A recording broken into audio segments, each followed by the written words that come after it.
yang layak untuk masuk surga itu adalah mereka yang mana sorgawi. Semangat bagi kita semua.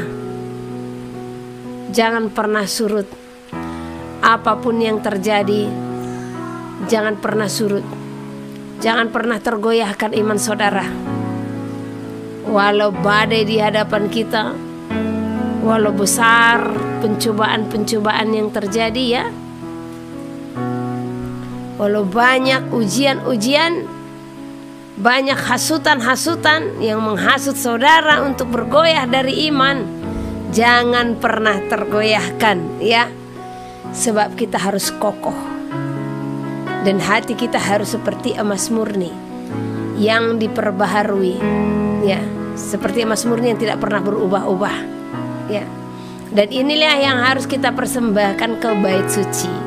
Di saat bait suci dibangun, maka seluruh umat-umat Tuhan Yerusalem akan mempersembahkan emas murni ke dalam bait suci. Bait suci berbicara apa? Pribadi kita di hadapan Tuhan. Dan emas murni berbicara apa? Hati yang tidak pernah berubah-ubah ya. Jadi di saat kita datang kepada Tuhan, janganlah engkau gampang terombang-ambingkan, tapi biarlah hatimu menjadi hati yang murni, yang tidak akan pernah berubah-ubah. Di saat emas yang kita persembahkan kepada bait suci, maka Tuhan akan menerima persembahan kita ya. Tuhan akan menerima apa yang kita berikan kepada Tuhan, sehingga kita dilayakkannya sebagai pemenang ya. Tuhan melayakkan setiap kita untuk masuk ke dalam kerajaan sorga. Namun kepada siapakah kelayakan itu berlaku? Ini yang terutama, karena banyak orang menyalahartikan tentang kasih karunia, tentang kelayakan. Banyak orang berprinsip dengan matinya Tuhan Yesus di kayu salib, semua sudah ditebus, benar semua ditebus, semua dilayakkan, benar semua dilayakkan. Namun di sini yang menjadi perkara yang terbesar, siapa kita yang dilayakkan, yang pada akhirnya menerima mahkota kehidupan ya. Apakah semua manusia? Tidak. Dan siapa-siapa saja yang mampu menjadi pemenang. Nah ini, kalau dilayakkan semua Tuhan layakkan, kalau ditebus semua Tuhan tebus. Bagi siapa yang mau menerima penebusan itu dan mengerjakannya, maka dialah yang akan dinyatakan sebagai pemenang ya.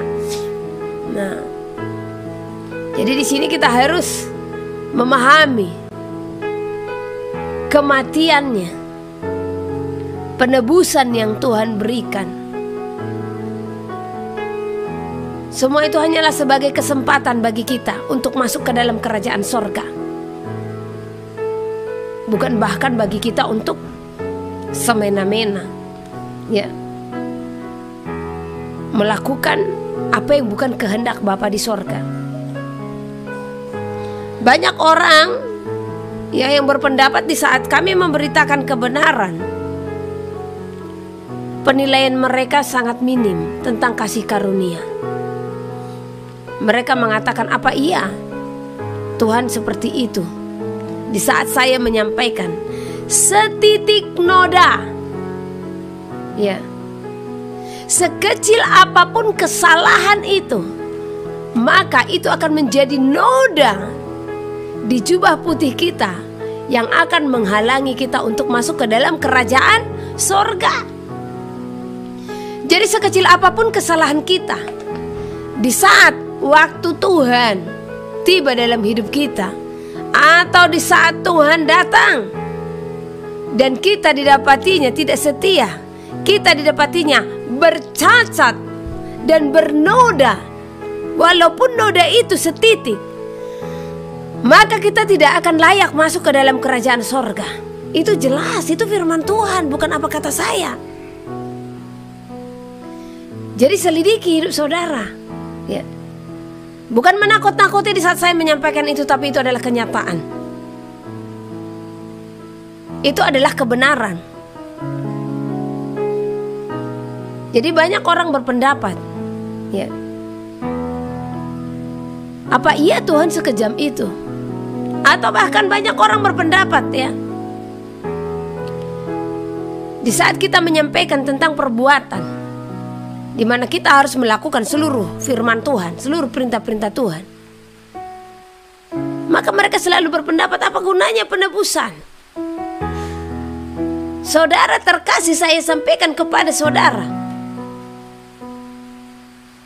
arti daripada penebusan itu bukan untuk supaya saudara tidak melakukan firman-Nya, tetapi arti daripada penebusan adalah memberikan kesempatan bagi kita yang berdosa ini disucikannya, ditahirkannya, sebab semua telah berdosa, ya. Tetapi di saat Dia telah datang menebus, ingat, jangan dengan sengaja berbuat dosa lagi. Berjuang, saudara, ya. Makanya dikatakan setiap hari sangkal diri pikul salib, setiap hari. Supaya setiap hari itu saudara menyadari noda apa yang ada dalam diri saudara saat ini, dan segera datang kepada Tuhan, ya.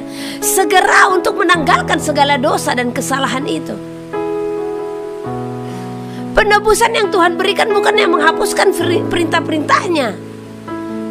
Penebusan yang Tuhan lakukan itu memberikan kepada kita yang sudah bernoda, kita yang sudah berdosa ini, supaya layak masuk ke dalam kerajaan sorga. Nah, setelah Dia datang menebus kita, memberikan kesempatan bagi kita, maka kita tetap hidup di dalam perintah-perintah Tuhan, ya. Bukannya jadi yang satu dilakukan, yang lain diabaikan, bukan. Tetap dilakukan seluruh perintah-perintahnya itu. Tetapi bukan dengan melakukan hukum-hukum Tuhan kita akan dibenarkan. Bukan hanya dengan itu, tetapi dengan iman, ya. Di dalam iman dan perbuatanlah maka kita akan diselamatkan, ya.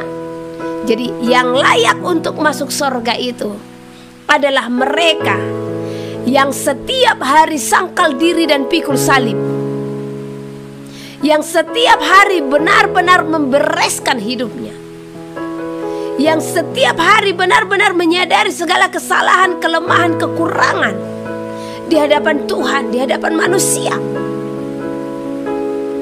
Itu pentingnya setiap hari kita harus menghitung, cek apa saja yang menjadi kesalahan-kesalahan kita, ya.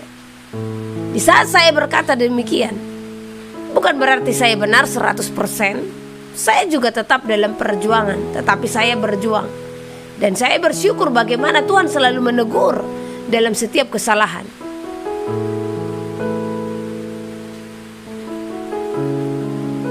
Tuhan menegur dalam setiap kekurangan.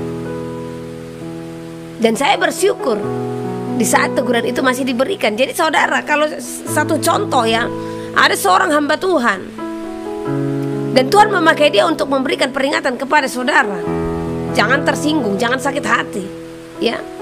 Tetapi bersyukur. Kenapa? Kalau teguran itu masih dinyatakan, berarti Tuhan mengasihi saudara dan saya, amin. Karena firman Tuhan berkata, barang siapa kukasihi akan kutegur dan kuhajar. Oleh karena itu relakanlah hatimu dan bertobat. Kita harus merelakan hati, siap dibentuk, siap ditegur, jangan mengeraskan hati. Merelakan hati karena firman Tuhan berkata, jikalau hari ini engkau mendengar suara Tuhan, maka jangan keraskan hatimu. Kalau hari ini dibukakan segala karakter-karakter dalam hidupmu, segala sesuatu yang salah, yang tidak berkenan dalam hidupmu, jangan keraskan hatimu. Tetapi yang ada apa? Relakanlah hatimu dan bertobatlah, ya. Jadi kalau setiap hari, satu contoh hari ini engkau jatuh dalam dosa kemarahan, minta ampun kepada Tuhan, ya. Tetapi ingat, jangan berulang-ulang itu saja dosanya, ya. Saya beberapa hari saya kena tegur hanya karena sebuah kesalahan. Kesalahan itu mungkin bagi manusia itu kecil dan itu hal yang lumrah. Tetapi bagaimana Tuhan bahkan menghajar saya dengan kesalahan itu, ya. Bahkan hari ini sebenarnya, tadi pagi saya katakan saya tidak layak berdiri di hadapan umatmu. Tetapi puji Tuhan, di saat ibadah Sabat tadi, Tuhan berfirman, saya dilayakkan untuk berdiri. Hanya sebuah kesalahan yang mungkin manusia tidak perhitungkan, hanya karena saya curhat kepada orang lain, ya, tentang bagaimana ada sesuatu yang sedang dikerjakan di sini, ya. Dan waktu saya pulang dari luar kota, kinerja itu saya lihat, ya, bangunan itu benar-benar tidak sesuai, sementara dengan harga yang cukup lumayan tinggi, gitu, ya. Dan saya menyatakan isi hati saya kepada orang, ya. Saya bilang, gimana sih cara kerjanya, padahal harga sudah mahal, ya, tapi kerjaannya seperti ini segala macam, ya. Dan ternyata kemarin Tuhan menegur saya, di mana hal itu pun tidak pantas untuk saya lakukan, karena tanpa saya sadari sudah ada kekesalan di dalamnya. Wow, ya. Yang seharusnya saya tetap bersyukur. Bahkan tadi disitulah Tuhan mengajarkan saya bagaimana saya harus menerima kelemahan kesalahan orang lain. Sementara saya selalu menyampaikan hal itu, ya. Ini memang perkara keterlambatan, perkara kualitas, perkara harga yang saya sudah bayar, ya. Dan ternyata tidak sesuai, banyak yang harus direhab, seperti itu. Dan sejauh itu pun Tuhan menyelidiki. Saya sampai menangis menjerit, ya. Karena saya bilang sama Tuhan, saya tidak akan gelisah di saat saya tidak memiliki apapun. Bahkan beras tidak ada, uang tidak ada, apapun tidak ada, saya tidak akan gelisah.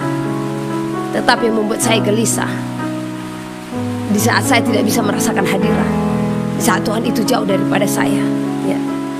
Tetapi kenapa Tuhan memberikan pelajaran itu? Tuhan berfirman, jangan kau nyatakan haram apa yang kau nyatakan halal. Tidak pantas bagi kita merendahkan orang lain. Ternyata dengan saya menceritakan tentang dia kepada orang lain itu, saya hanya menceritakan kelemahan kekurangannya, ya. Yang bagi manusia itu sebatas curhat. Ternyata di dalam curhat itu, ya, Tuhan bukakan kalau sudah ada kekesalan. Di dalam curhat itu Tuhan bukakan sudah ada kekecewaan. Dan saya tidak bisa kecewa atas dunia ini karena Tuhan sudah berfirman, janganlah kau kecewa terhadap manusia. Yang seharusnya saya menerima kelemahannya, kekurangannya, yang seharusnya saya ajak dia untuk berbicara, ya. Oh, saya benar-benar tertampar.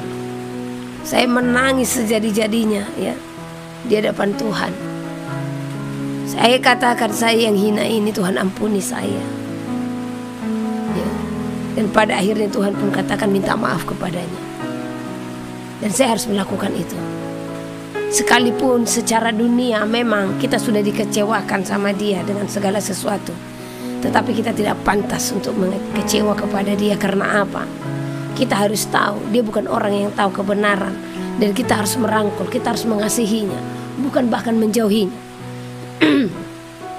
Itu pelajaran besar yang saya dapatkan, ya.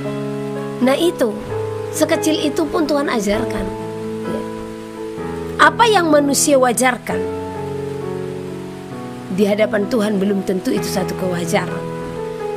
Jangan pernah mewajarkan kemarahan, jangan pernah mewajarkan kekecewaan. Seberapa besar pun kesalahan orang di hadapanmu, tetapi bagaimana hatimu menerima itu, bagaimana hatimu untuk menyikapi itu yang Tuhan lihat. Karena apa? Besi menajamkan besi, manusia menajamkan sesama. Kalau tidak ada mereka yang membuatmu demikian, maka engkau tidak teruji. Dan saya juga. Akhirnya saya bilang sama Tuhan, baiklah Tuhan, saya siap. Saya akan minta maaf. Gitu, ya. Sekecil itu pun saya harus taat. Karena apa?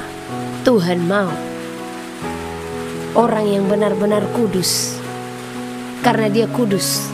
Sebab firman Tuhan berkata, kuduslah sebab aku Tuhanmu kudus. Dan firman Tuhan berkata, hanya orang kuduslah yang dapat melihat Tuhan. Hanya orang yang kudus yang akan layak masuk ke dalam kerajaan surga. Amin. Jadi berjuang untuk kekudusan itu. Saya mengajak saudara untuk merenungkan firman yang Tuhan berikan dari 1 Petrus pasal yang pertama.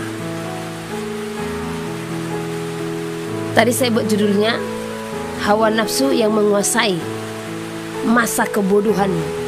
Masa kebodohan itu adalah masa sebelum kita bertobat. Jadi hawa nafsu yang menguasai, ya, pada waktu kebodohan itu seperti apa? Ingat, waktu kebodohan itu masa sebelum bertobat, ya. Apa-apa saja itu, kejahatan-kejahatan baik daripada pikiran kita, hati kita, dan perkataan kita, ya. Jadi perkataan kita harus benar-benar memancarkan kemuliaan Tuhan. Pikiran kita harus benar-benar memancarkan kemuliaan Tuhan. Ini yang harus ada di saat kita sudah benar-benar bertobat. Di saat kita tidak di dalam kebodohan. Jadi seperti apa yang menguasai kita dalam kebodohan kita? Kegeraman, ya. Fitnah. Kita baca dulu dari Efesus. Efesus pasal yang keempat, ayat keberapa itu ya? Efesus pasal yang keempat, saya lihat, ayat ke-31, ya. Sebab itu, oh salah, ini Efesus pasal 5 saya baca.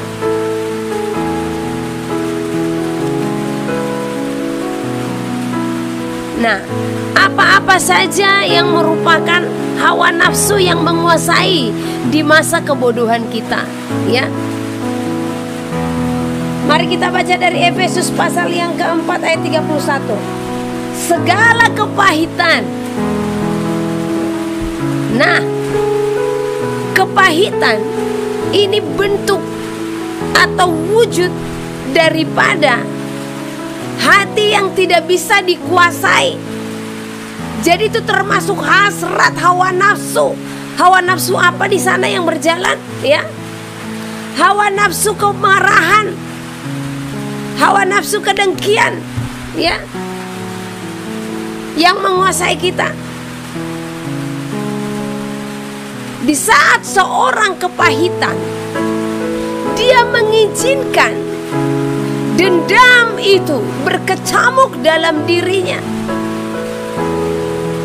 Segala sesuatu yang dibiarkan berkecamuk dalam dirinya itu termasuk adalah hawa nafsu, ya. Keinginan untuk tidak mengampuni, keinginan untuk tidak memaafkan. Jadi semua itu adalah hawa nafsu, ya, yang harus dibuang. Jadi kalau saudara sudah di dalam Tuhan, saudara katakan masih bisa membenci sesamamu, saudara masih kepahitan kepada sesamamu, oh belum namanya, belum bertobat, belum murid namanya, dan belum layak itu untuk masuk ke dalam kerajaan surga. Selagi masih ada kebencian dalam hatimu, selagi masih ada kekecewaan kepada orang lain dalam hatimu, belum lepas itu namanya dari kebodohan, dari masa kebodohan, ya. Jadi hati-hati dengan kepahitan ini, karena banyak orang yang tidak mau mengampuni sesamanya manusia, yang tidak mau mengampuni kesalahan sesamanya manusia. Sangat banyak sekali di lapangan kami temukan hal seperti ini. Sementara sekecil apapun itu Tuhan selidiki, saudara terkasih. Kita tidak pantas untuk membenci sekalipun dia berdosa, sekalipun dia melakukan kesalahan terhadap kita. Karena jelas firman Tuhan mengajari kita untuk apa, ya? mengajari kita untuk mengasihi, mengajari kita untuk benar-benar merangkul. Firman Tuhan jelas membukakan supaya kita mengampuni. Firman Tuhan jelas mencatat kalau kita membenci sesama kita sama dengan seorang pembunuh manusia. Seorang pembunuh manusia tidak akan layak untuk memperoleh hidup kekal. Ya. Firman Tuhan mencatat kalau kita tidak mampu untuk mengampuni kesalahan-kesalahan saudara kita, maka Tuhan pun tidak akan mengampuni kesalahan-kesalahan.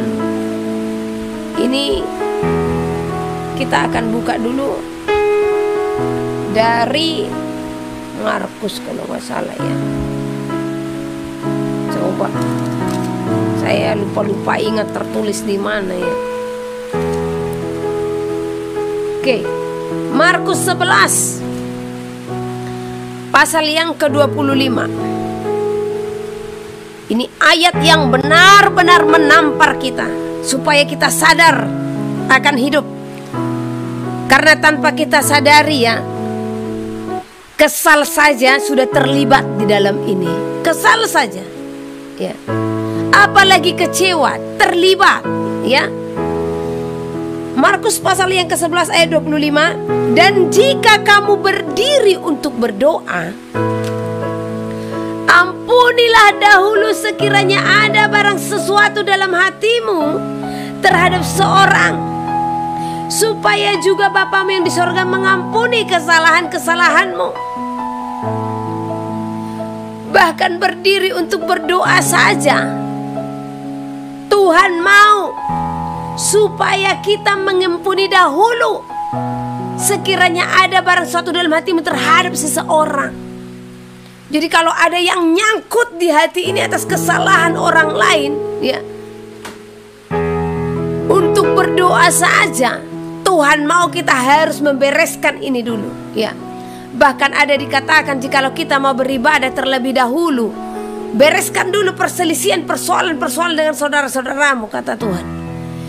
Jadi ini juga berdiri untuk berdoa pun kita harus membereskan dahulu sekiranya ada barang sesuatu dalam hati kita terhadap seorang, supaya Bapa yang di sorga mengampuni kesalahan-kesalahan. Tetapi jika kamu tidak mengampuni, maka Bapamu yang di sorga juga tidak akan mengampuni kesalahan-kesalahanmu. Wow, ngeri ini. Kadang kan kita hanya melihat kesalahan seseorang ya. Oke, dia bersalah kepada kita, dia mempunyai kesalahan kepada kita dan kita tidak ada kesalahan kepadanya. Tetapi ingatlah, di saat kita tidak bisa mengampuni kesalahannya, maka ingatlah, saudara juga mempunyai kesalahan kepada orang lain. Bahkan mungkin lebih besar kesalahan saudara itu kepada orang lain daripada kesalahan yang dia perbuat kepada saudara. Maka jikalau saudara tidak mengampuni kesalahan dia, maka kesalahanmu terhadap orang yang lain itu Tuhan pun tidak akan ampuni. Wow, ya, ngeri ini. Jadi di sini pentingnya kita untuk memahami firman Tuhan. Betapa kudusnya, betapa tajamnya, betapa kerasnya firman Tuhan itu untuk kita renungkan setiap hari ya. Jadi ingat, segala kepahitan itu adalah hawa nafsu di masa kebodohan. Jadi kalau saudara katakan kalau saudara tidak di masa kebodohan lagi, atau saudara sudah bertobat, maka kepahitan ini sudah out, sudah tidak ada lagi dalam dirimu ya. Oke, lanjut. Apalagi yang menjadi contoh daripada hawa nafsu itu? Kegeraman ya, kemarahan. Kegeraman dan kemarahan ini ya, ini kakak beradik ya, bisa dikatakan kembar identik ya. Kenapa saya katakan demikian? Karena di dalam kegeraman amarah pun menjadi-jadi ya. Jadi dengan kita gampang untuk marah, itu adalah salah satu daripada hawa nafsu yang menguasai. Ingat, kita diuji melalui daging ini. Daging ini bisa berbicara sakit di saat dicubit ya, kita akan terpancing marah di saat orang lain mencari masalah dengan kita. Ya, kita akan terpancing untuk geram di saat orang lain melakukan kesalahan kepada kita. Tetapi yang Tuhan mau, matikan daging ini dan bangkitkanlah roh. Keinginan daging bertentangan dengan keinginan roh. Di saat daging berkeinginan untuk marah atau geram dengan kesalahan orang lain kepadamu, maka rohmu berbicara kepadamu, jangan lawan. Sadarlah dan berjaga-jagalah. Lawanlah si iblis supaya ia lari daripadamu. Jadi roh selalu mengingatkan kita untuk melakukan sesuatu yang baik, untuk melakukan sesuatu yang benar. Nuri hosana odinahaka inhal hasan iralah hosana. Tuhan katakan, bersabarlah dalam segala hal. Di saat kita bersabar dalam segala hal, maka kemarahan, kegeraman ini pun tidak akan menguasai. Terima kasih. Jadi mau kamu dimarahi, difitnah, dihujat, ya sudah, bersabar. Ya. Jadi saya pun tetap berjuang, bersabar, supaya tidak jatuh ke dalam pencobaan. Ya. Tuhan berfirman, semuanya harus dilalui. Tuhan berfirman, semuanya harus dilalui untuk memurnikan hidupmu.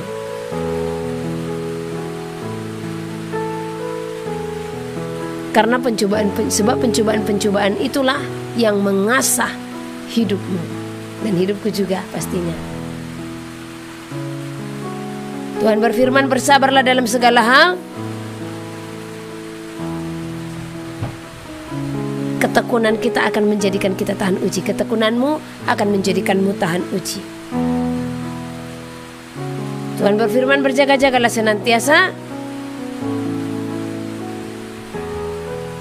Dan Tuhan berfirman, dan lakukanlah firman-Ku. Haleluya. Berbahagialah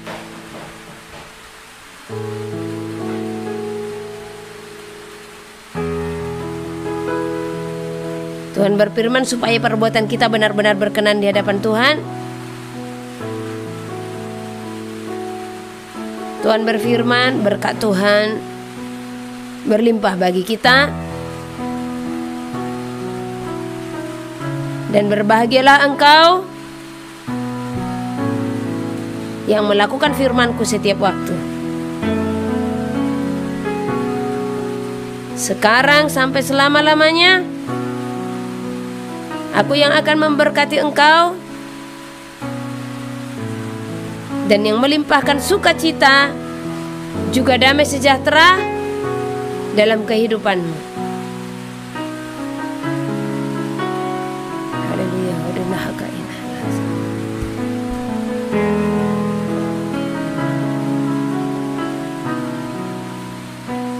Sekali lagi Tuhan berfirman, bersabarlah.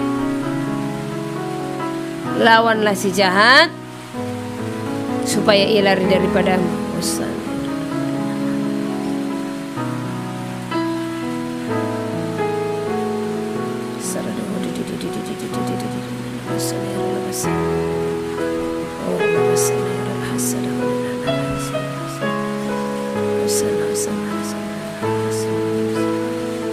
Terima kasih Bapak. Terima kasih Bapak. Haleluya. Tuhan berfirman kepada saudara dan saya, aku menantikanmu, hai para mempelaiku. Aku membawakan mahkota bagimu. Aku memberikan kepada engkau mempelai yang selalu setia,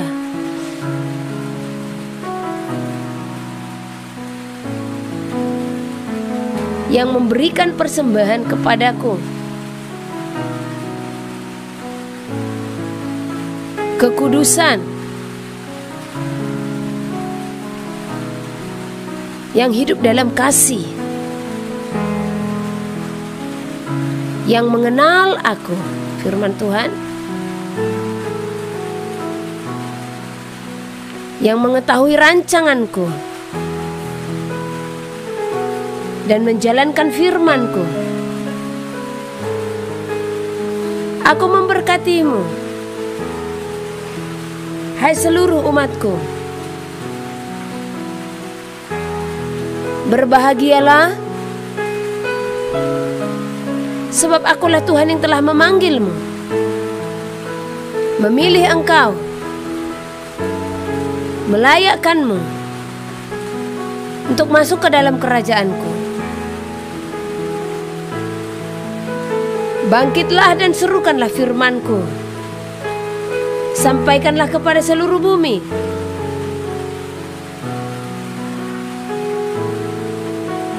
Maka hatimu akan dipenuhi sukacita dan damai yang daripada sorga diam dalam engkau. Haleluya, hosana, hosana. Haleluya, glory, hosana. Suaraku akan aku perdengarkan, firman Tuhan, bagi orang-orang yang selalu setia kepadaku, yang selalu merindukan hadiratku, yang menantikanku siang dan malam, yang melakukan firman-Ku, yang selalu melakukan kehendak-Ku. Aku mengasihimu, aku memberkati engkau, aku menyertai engkau sampai selama-lamanya. Haleluya, hosana, hosana, hosana. Haleluya, terima kasih Bapa. Odena haka inhal hasadahu saradihin hal hasan. Haleluya.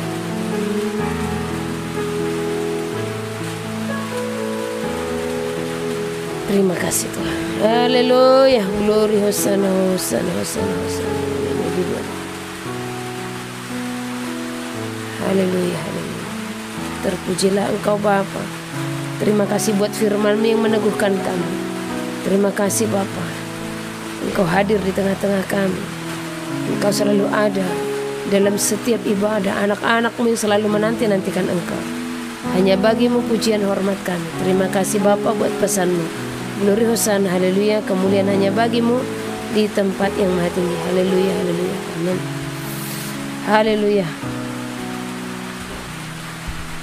Enak sekali rasanya kalau seperti ini terus ya. Kepenuhan di dalam kuasa ilahi. Hosana, hosana. Di saat Roh Kudus menggiring kita untuk menyadari segala hawa nafsu di masa kebodohan, segala keinginan-keinginan. Ya. Di sana pun Dia hadir mengingatkan kita supaya kita lepas dari kepahitan, kegeraman, kemarahan. Dan Tuhan juga berfirman supaya kita lepas dari pertikaian. Karena pertikaian, perdebatan, perselisihan bukanlah hal yang Tuhan inginkan. Oleh karena itu, berjaga-jaga, jangan pernah terlibat dengan yang namanya kelompok-kelompok yang di dalamnya hanya membahas-bahas sesuatu untuk mengadakan perdebatan, memicu perdebatan. Jangan. Tuhan tidak berkehendak dengan yang namanya perdebatan, ya. Fitnah. Firman Tuhan di dalam titah ke-9. Apa yang Tuhan katakan? Mari kita buka dalam Keluaran. Mengalir saja ya. Karena seperti itulah Roh Kudus. Di saat menyampaikan firman, pasti semua ayat dibukakan. Keluaran pasal yang ke-20 ayat ke-16. Jadi ini hal penting untuk kita ketahui. Jangan mengucapkan saksi dusta tentang sesamamu manusia, tentang sesamamu. Sekali lagi, jangan mengucapkan saksi dusta tentang sesamamu. Jadi ini mengajari kita untuk tidak memfitnah. Karena saksi dusta itu memperkatakan hal yang tidak benar tentang sesama. Ya. Jadi jangan mengucapkan saksi dusta, karena banyak seperti itu, ya. Banyak hal-hal seperti ini yang saya temukan, memperkatakan hal yang tidak benar tentang sesama manusia. Dulu waktu kita diajarin SD tentang titah-titah ke-10 titah, ya, jangan berdusta, itu yang kita bilang, ya. Ternyata ayat lengkapnya, jangan mengucapkan saksi dusta tentang sesamamu, ya. Nah, di sini Tuhan mengajarkan kita untuk benar-benar mengasihi. Tidak pantas kita merendahkan siapapun, ya. Jadi jangan pernah terlibat dengan yang namanya fitnah. Kalau kamu belum mengenali seseorang, ada baiknya selidiki, berdiam diri. Jangan sampai begini dia, begitu dia. Jangan mengucapkan saksi dusta. Karena di saat engkau tidak mengenal seseorang, tetapi engkau mengatakan sesuatu hal bahkan yang buruk tentang dia, sementara engkau tidak mengenalnya, engkau tidak mengetahuinya, maka di sana titah ke-9 itu telah saudara langgar, ya. Apalagi banyak. Tapi dikatakan di sini, hendaklah dibuang dari antara kamu, demikian pula segala kejahatan, ya. Jadi segala hawa nafsu di masa kebodohan itu benar-benar harus ditanggalkan, harus ditinggalkan, ya. Jadi kalau apa yang saya sebutkan tadi, contoh-contoh yang dinyatakan dalam firman Tuhan masih melekat dalam dirimu, itu tandanya manusia masih ada dalam manusia lama. Kebodohan itu masih masih hidup dalam kebodohan. Hawa nafsu itu masih menguasai, ya. Jadi masih di masa kebodohan itu. Masa kebodohan adalah masa di saat kita belum bertobat. Jadi supaya kita tidak dituduhkan melalui firman, ya, tidak dipanah, dicap hal seperti ini, maka jauhkan semua itu, ya. Bahagia kok di saat kita hidup damai dengan sesama. Bahagia di saat kita tidak ada musuh. Kalau orang lain yang memusuhi, ya wes lah, nggak apa-apa, asalkan kamu tidak memiliki musuh. Jadi saya tenang, jujur, saya tidak memiliki musuh siapapun. Kemarin aja hanya perkara sekecil itu, Tuhan langsung memerintahkan saya pemberesan, ya. Sebenarnya tidak ada perkara yang besar, tetapi itu dengan keras Tuhan mengajar saya sampai saya menjerit-jerit, menangis di hadapan Tuhan, ya. Hanya karena apa? Saya mengungkapkan bagaimana saya melihat kinerja itu tidak sesuai, ya, dengan apa yang kita harapkan kepada seseorang. Di situ saya habis, ya. Nah, habis. Jadi itu bukan hal yang pantas untuk dilakukan. Tadi saya katakan saya cukup tenang sebenarnya dalam hidup, karena saya tidak mempunyai musuh. Terserah kalau orang memusuhi saya, kan urusan dia. Tapi saya tidak mempunyai musuh. Sehingga kalau saya hitung-hitung, ya, ada beberapa orang yang saya tahu saya dimusuhi. Tapi kalau saya flashback, gak ada loh perkataan saya yang menyakiti mereka, atau kami bertengkar, atau apa. Gak ada. Bahkan perkataan mereka yang sangat pedes-pedes sama saya. Nah, jadi saya bisa katakan saya tidak bersalah kepada mereka, ya. Makanya saya heran kalau melihat orang, ya, dia bisa dengan PD-nya, ya, dengan PD-nya untuk menyampaikan kebenaran firman, sementara dia pun masih melakukan kesalahan kepada saudaranya yang lain. Dengan apa? Dengan perkataannya dia melukai hatinya, seperti itu. Atau dia membenci sesamanya, tapi dia berdiri untuk memberitakan firman Tuhan. Sungguh Tuhan tidak berkenan loh. Tadi saya dilarang, ya. Saya tidak bisa untuk melayani saudara hari ini, ya. Tapi saya benar-benar bertekuk lutut, saya minta ampun Tuhan. Sekecil itu pun Tuhan, saya harus dibereskan, ya. Nah, jadi saya dikasih hukuman dengan apa? Ya, saya nggak bisa live streaming, kamu nggak bisa, karena memang pelayanan itu kudus, jadi nggak bisa sembarangan di altar. Saya sudah siap, saya siapkan hati saya. Tetapi waktu ibadah tadi saya benar-benar datang kepada Tuhan. Bahkan saya bersaksi di ibadah Sabat, tadinya saya tidak khotbah, ya, hanya bersaksi. Tetapi kesaksian itu sampai berjalan sekian jam, sampai mau selesai ibadah akhirnya berkhotbah. Tetapi karena Tuhan lihat bagaimana hati saya, akhirnya pas mau doa tutup, Tuhan katakan, anakku, bersaksilah. Wow, ya, makanya saya sukacita. Terima kasih Tuhan, Engkau melayakkanmu, ya, Engkau melayakkanku. Terima kasih Tuhan, Engkau melayakkanku. Surat Paulus kepada Filemon. Filemon pasal 1. Salam dari Paulus, seorang hukuman karena Kristus Yesus, dan dari Timotius saudara kita, kepada Filemon yang kekasih, teman sekerja kami, dan kepada Apfia saudara perempuan kita, dan kepada Arkipus, teman seperjuangan kita, dan kepada jemaat di rumahmu. Kasih karunia dan damai sejahtera dari Allah, Bapa kita, dan dari Tuhan Yesus Kristus menyertai kamu. Ucapan syukur. Aku mengucap syukur kepada Allahku setiap kali aku mengingat Engkau dalam doaku, karena aku mendengar tentang kasih-Mu kepada semua orang kudus dan tentang iman-Mu kepada Tuhan Yesus.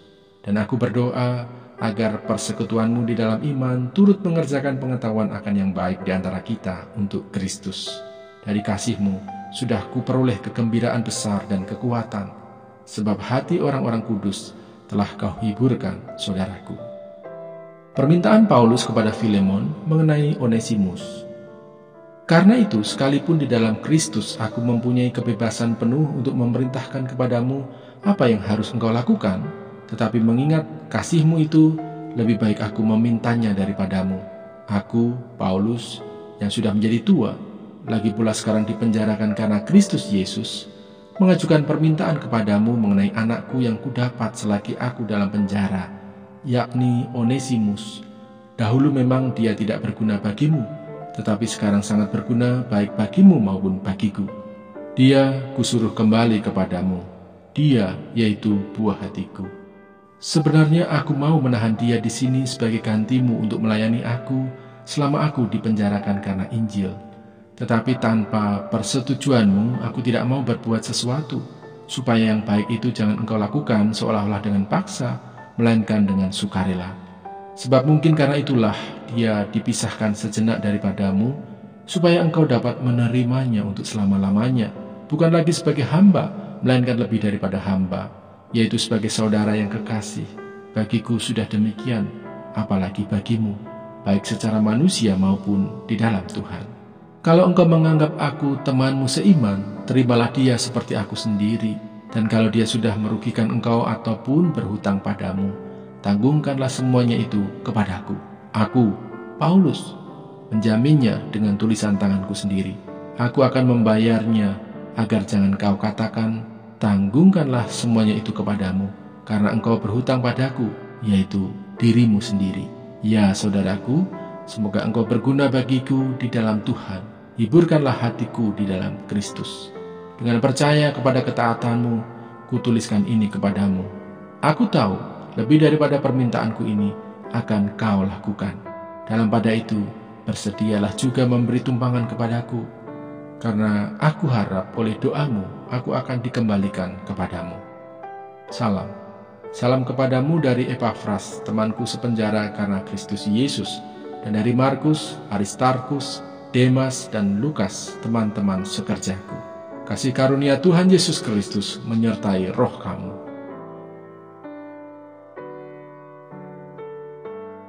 Surat kepada orang Ibrani.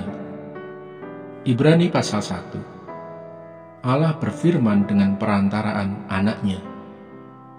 Setelah pada zaman dahulu Allah berulang kali dan dalam berbagai cara berbicara kepada nenek moyang kita dengan perantaraan nabi-nabi, maka pada zaman akhir ini Ia telah berbicara kepada kita dengan perantaraan anaknya, yang telah Ia tetapkan sebagai yang berhak menerima segala yang ada. Oleh Dia, Allah telah menjadikan alam semesta. Ia adalah cahaya kemuliaan Allah dan gambar wujud Allah, dan menopang segala yang ada dengan firman-Nya yang penuh kekuasaan.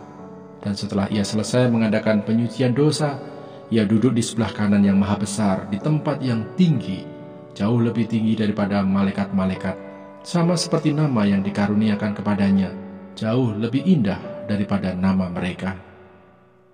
Anak Allah lebih tinggi daripada malaikat-malaikat. Karena kepada siapakah di antara malaikat-malaikat itu pernah Ia katakan, "Anakku engkau telah kuperanakkan pada hari ini, dan aku akan menjadi bapanya, dan ia akan menjadi anakku." Dan ketika Ia membawa pula anaknya yang sulung ke dunia, Ia berkata, "Semua malaikat Allah harus menyembah Dia." Dan tentang malaikat-malaikat Ia berkata, yang membuat malaikat-malaikatnya menjadi badai dan pelayan-pelayannya menjadi nyala api. Tetapi tentang anak, Ia berkata, "Tahtamu, ya Allah, tetap untuk seterusnya dan selamanya, dan tongkat kerajaanmu adalah tongkat kebenaran. Engkau mencintai keadilan dan membenci kefasikan.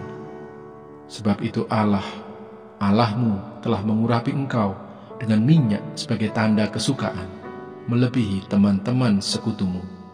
Dan pada mulanya, ya Tuhan, Engkau telah meletakkan dasar bumi, dan langit adalah buatan tangan-Mu. Semuanya itu akan binasa, tetapi Engkau tetap ada, dan semuanya itu akan menjadi usang seperti pakaian. Seperti jubah akan Engkau gulungkan mereka, dan seperti persalinan mereka akan diubah. Tetapi Engkau tetap sama, dan tahun-tahun-Mu tidak berkesudahan. Dan kepada siapakah di antara malaikat-malaikat itu pernah Ia berkata, 'Duduklah di sebelah kananku, sampai kubuat musuh-musuhmu menjadi tumpuan kakimu.' Bukankah mereka semua adalah roh-roh yang melayani, yang diutus untuk melayani mereka yang harus memperoleh keselamatan?"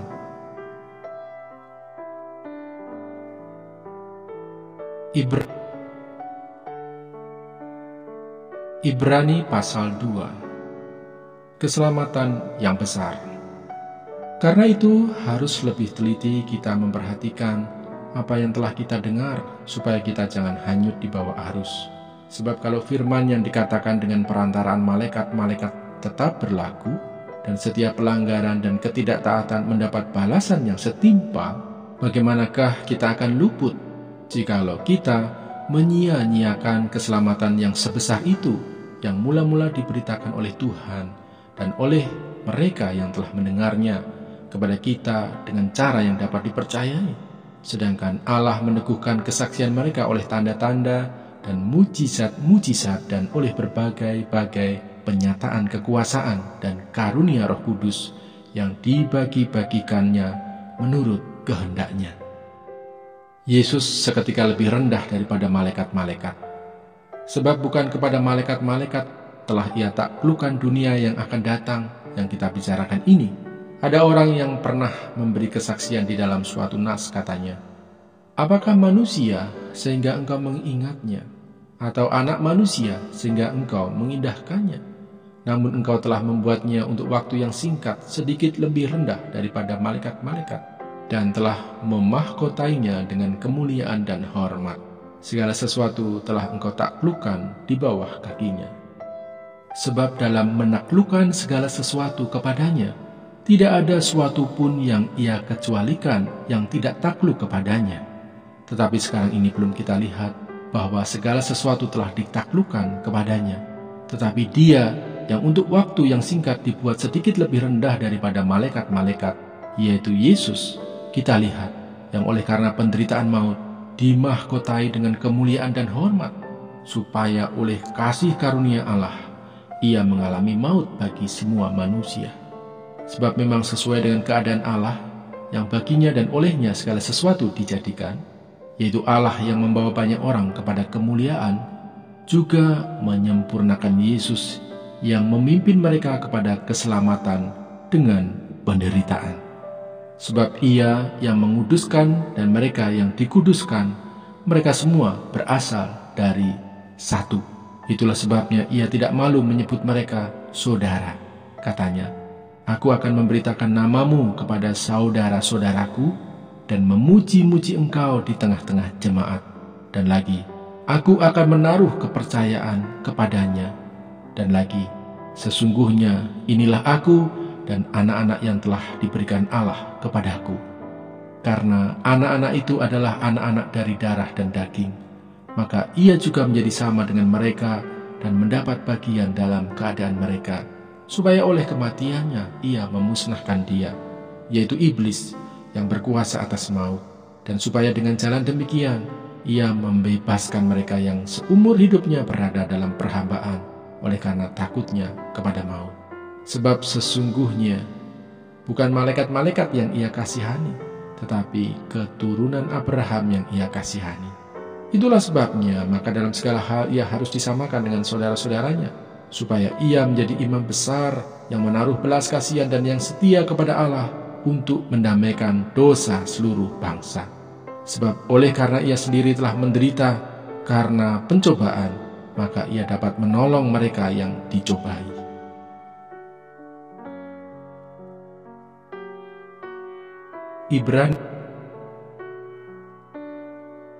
Ibrani pasal 3. Yesus lebih tinggi dari Musa. Sebab itu, hai saudara-saudara yang kudus, yang mendapat bagian dalam panggilan sorgawi, pandanglah kepada Rasul dan Imam besar yang kita akui, yaitu Yesus, yang setia kepada Dia yang telah menetapkannya, sebagaimana Musa pun setia dalam segenap rumahnya. Sebab ia dipandang layak mendapat kemuliaan lebih besar daripada Musa. Sama seperti ahli bangunan lebih dihormati daripada rumah yang dibangunnya. Sebab setiap rumah dibangun oleh seorang ahli bangunan, tetapi ahli bangunan segala sesuatu ialah Allah. Dan Musa memang setia dalam segenap rumah Allah sebagai pelayan untuk memberi kesaksian tentang apa yang akan diberitakan kemudian. Tetapi Kristus setia sebagai anak yang mengepalai rumahnya. Dan rumahnya ialah kita, jika kita sampai kepada akhirnya teguh berpegang pada kepercayaan dan pengharapan yang kita megahkan. Binasa karena murtad. Sebab itu, seperti yang dikatakan Roh Kudus, pada hari ini, jika kamu mendengar suaranya, janganlah keraskan hatimu seperti dalam kegeraman pada waktu pencobaan di padang gurun, di mana nenek moyangmu mencobai aku dengan jalan menguji aku, sekalipun mereka melihat perbuatan-perbuatanku 40 tahun lamanya. Itulah sebabnya aku murka kepada angkatan itu dan berkata, selalu mereka sesat hati dan mereka tidak mengenal jalanku. Sehingga aku bersumpah dalam murkaku, mereka tak akan masuk ke tempat perhentianku. Waspadalah, hai saudara-saudara, supaya di antara kamu jangan terdapat seorang yang hatinya jahat dan yang tidak percaya oleh karena ia murtad dari Allah yang hidup. Tetapi nasihatilah seorang akan yang lain setiap hari, selama masih dapat dikatakan hari ini, supaya jangan ada di antara kamu yang menjadi tegar hatinya karena tipu daya dosa. Karena kita telah beroleh bagian di dalam Kristus, asal saja kita teguh berpegang sampai kepada akhirnya pada keyakinan iman kita yang semula. Tetapi apabila pernah dikatakan, pada hari ini jika kamu mendengar suaranya, janganlah keraskan hatimu seperti dalam kegeraman. Siapakah mereka yang membangkitkan amarah Allah, sekalipun mereka mendengar suaranya? Bukankah mereka semua yang keluar dari Mesir di bawah pimpinan Musa? Dan siapakah yang ia murkai 40 tahun lamanya? Bukankah mereka yang berbuat dosa dan yang mayatnya bergelimpangan di padang gurun? Dan siapakah yang telah ia sumpahi bahwa mereka tak akan masuk ke tempat perhentiannya? Bukankah mereka yang tidak taat? Demikianlah kita lihat bahwa mereka tidak dapat masuk oleh karena ketidakpercayaan mereka. Mana sorgawi.